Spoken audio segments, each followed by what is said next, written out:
Hi guys, magandang araw po sa ating lahat and welcome again sa aming YouTube channel. Ngayon po, dito po kami ngayon sa bayan ng Asinggan, Barangay Paitan po. Dito po kami ngayon kasi po may tumawag po sa amin kung saan po meron po siyang pinagawang concrete pan. Gusto niya pong ipakita sa amin. Halika po, tignan po natin.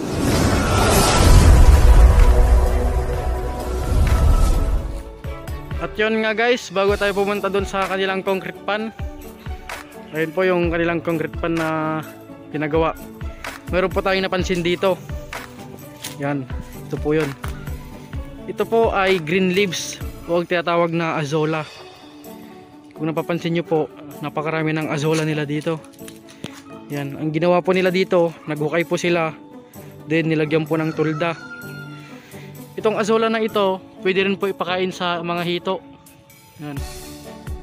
Kunyari po, nagpakain po kayo ng tanghali. Then hapon, pwede nyo pong lagyan yung concrete pan nyo ng ganito. Yan. Ito po ay pinakamerienda na rin po ng mga alaga natin.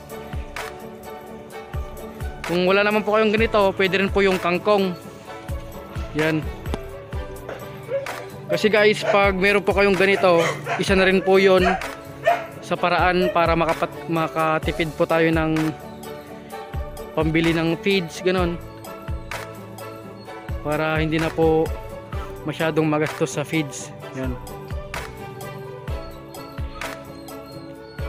At ito na nga po yung kanilang concrete pan. Yan. Ang concrete pan po nila, sumusukat po ito ng 3 by 3 meter. Yan. Kung napapansin nyo po, wala pa pong bubong. Ang diskarte naman po sa kanila, nagtira po sila ng bakal. Paglalagyan po ng poste ng pagkakabitan ng bubong. Then dito naman po sa labas, ganoon din po. Meron po silang overflow 50% at 100%. Tignan nyo po yung ginawa nila. 1, 2, 3, 4, 5 na.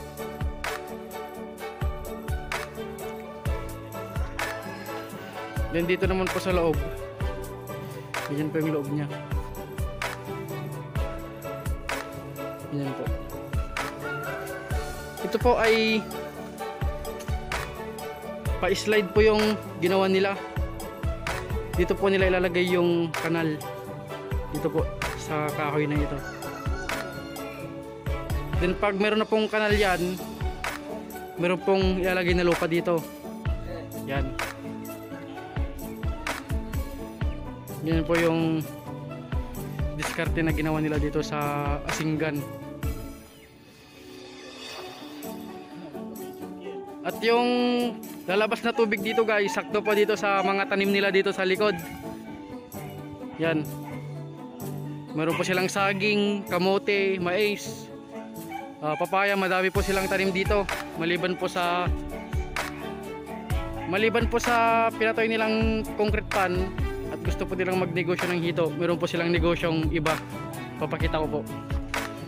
So ayun nga guys, maliban po sa gusto nilang mag-alaga ng hito, meron na po silang dating negosyo. Ito po yung mga manok. Yan.